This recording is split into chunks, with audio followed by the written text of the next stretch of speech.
Hey everyone, Mandolin here, back with the Art of Pain. I know that it's been a while, and every time I take a little bit of a break, I truly wonder if you guys are worried that I'm dead. So I needed to pop in and fill you guys in on my hiatus. It's been about 2 months, which may potentially be the longest it's ever been between videos. I'm not sure. So Christmas was interesting. The night before Christmas Eve, one of my kitties got outside, and where I live, it was very, very cold that night, and we could not find him. He is a rambunctious little dude, and he was just off living his best life. Well, we ended up finding him hours later under my neighbor's porch, and he was almost essentially frozen. And I'm not trying to exaggerate or anything. He could not move, to the point that my boyfriend had to crawl under the porch and army crawl him out of there. He could not move. So, long story short, he had to spend a night at the vet's. They had to do a whole bunch of tests and keep him on oxygen. However, we got him back on Christmas Day, so that was cool. He spent Christmas Eve in the hospital, and we weren't sure when he was coming back. They didn't have much to say aside from, he looks pretty rough, let's run some tests. So we did get him back. He's good now. He just essentially got too cold. His body was starting to shut down. There wasn't really signs of trauma, so he's okay. There was a little bit of odd blood work, but we sorted that out. So he's good. He's home. Everything is fine. Then, so unfortunately, somebody else from my childhood that was an abuser of mine, it was actually an old friend's dad. Didn't tell you guys about that.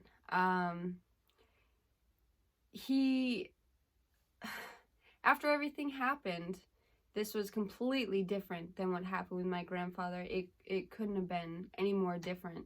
So for me, it only happened the one time, and then I talked to my friend about it. She didn't live with her dad. It was like an estranged dad type thing, and it had also happened to her. So we did what we thought was right. We went to our guidance counselor together. We went to the same school, and we both, in different places, had to do the whole recording, show us on the doll, that whole thing, the whole thing, right?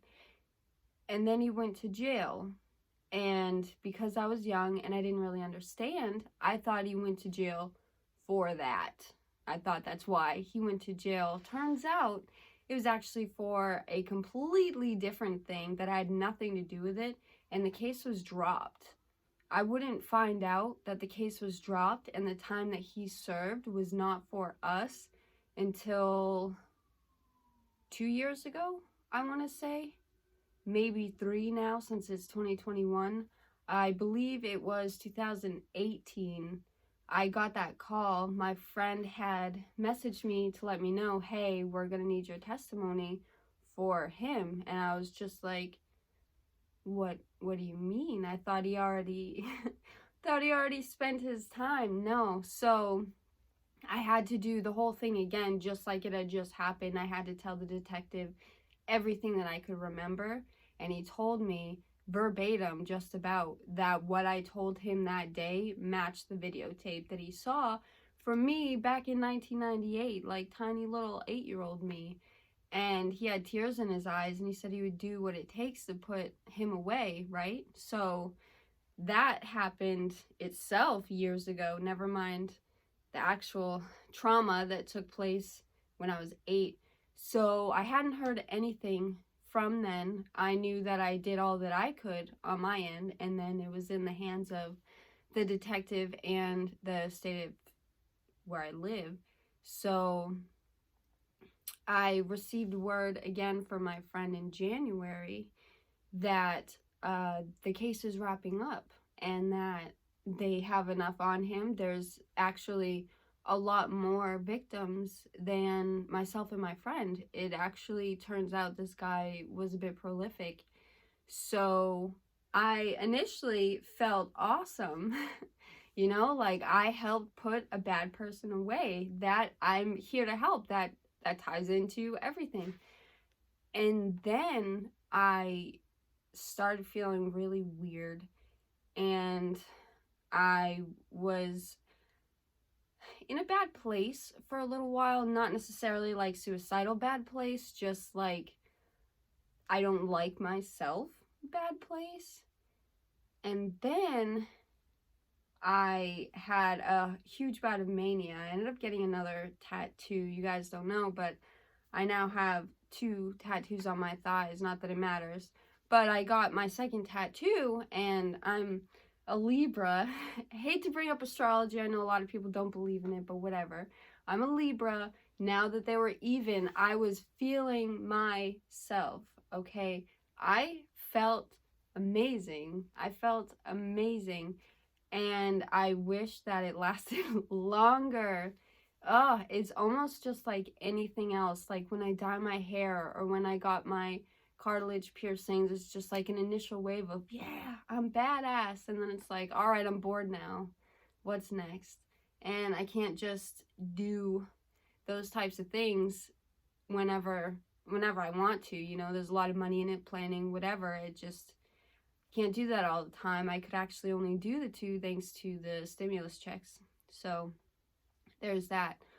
But anyway, I've been thinking now, after the last bout of like not feeling good, after I did feel really good, about how I allow, and this isn't even specific to like romantic relationships or anything, just in general, I give everybody so much grace, and I accept them for how they look and how they think, and even if it's not a good thing, I accept their actions because I can just about understand them. If I know the person enough and I know where they're coming from, I can understand why they might do what they do, even if it negatively impacts me. So I don't know why I don't give that to myself, you know? Like, when you first meet a person, like in a friend situation, I'm not trying to bring it to like a romantic level because I feel like that's totally different. So when you first meet a person and you guys just click for whatever reason, you guys just click and you're enamored with them and you just want to soak in like every part about them, and it just almost consumes you for a little while, and you just want every quality that they have, you know? Everything that you have is trash. Everything that they have is amazing, and you just want to siphon it for yourself and just be amazing too. Of course, it never ends that way. It starts that way, but it generally never ends that way. And once a situation changes, I've noticed that my skew on things will also change. Things that I would have once forgiven about them, I don't any longer. And I almost feel for myself that I am in that latter category as well, because I've dealt with myself for so long, 30 years now, so long. I just can't even forgive myself for just the dumbest little things.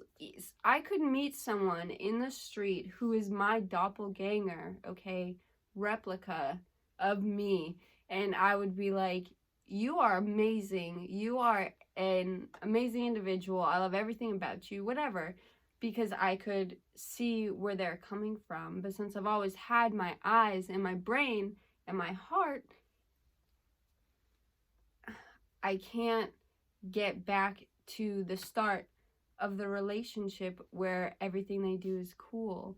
Sometimes I do have those moments and I'm just really proud of everything I've ever done, and someone will come along and see the art of pain. Or my hooping videos, I usually get by with both.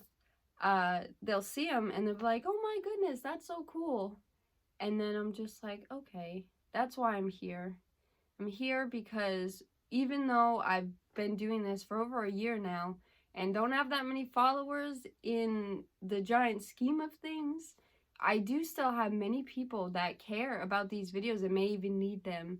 So even though I'm not feeling the best about myself, I think you guys still deserve videos. So I really am going to do my best to not take like a 2-month hiatus next time. I know that it's probably a little nerve-wracking with all the negative emotions I've expressed, and I really do worry that you guys think I died. I didn't. I've been dealing with a lot of contemplation. My hair is probably significantly longer than the last time you saw it. My hair grows pretty fast, which is cool. Aside from that, yeah, just a lot of self-reflection and wondering why I give everybody else just not even necessarily endless chances, just endless grace, I guess. I'm trying to articulate it in a better way. Just I forgive them for any line in their face, any imperfection that they may dislike about themselves. I see them for who they are, and I'm just like, why would that even bother you? Like, what do you mean? And then I see something on my face and I'm just like, yeah, so you're 80 now, that's good, you know, just not even on par. And the relationship that matters the most in life is the relationship with yourself. And I know a lot of people will say maybe a religious thing instead, and that's on you if that's how you live your life. But I think because you're always forever going to be stuck with your brain and your heart and your body, that self-acceptance and eventually getting to the point where you can look at yourself from an outside perspective and just say, wow, look at all of you've done. Look at the people that you've helped or the lives that you've touched. Your life is not meaningless. Nobody hates you, or if some people do hate you, that's fine. As long as you didn't like steal their car or something. People will not like you. There's plenty of people that don't like me. And then there's people that I knew from years ago that decided to creep through my Facebook and like a bunch of my hoop videos, and then discovered my Art of Pain videos and was just so enthusiastic and grateful and so kind. So kind. All of her comments were very kind. So she kind of inspired me to jump on today, because I'm like, yep, I'm just letting these people down. So this is really rambly. I'm sorry. I lost the plot. I lost the plot on this one. I just came to say I'm alive, and we should really try to look at ourselves like it's the first day that we've ever met. And that sounds silly and probably bizarre, but you would give that to anybody else. Why not try it for yourself? Just to see how it feels, just to see if maybe fresh eyes, instead of the eyes that have seen all of the disappointment and the hurt, eyes that are just completely new to the situation. They don't know everything good and bad. They're taking you at face value as you are right now today. Try to extend that to yourself. I'm trying right now too. I really am. I'm not trying to be depressing. This is a happy update, rambling kind of video. But in general, yeah, we should all try that, because every single person is imperfect, and even the people that you think are perfect right now will prove you wrong, and I guarantee they will.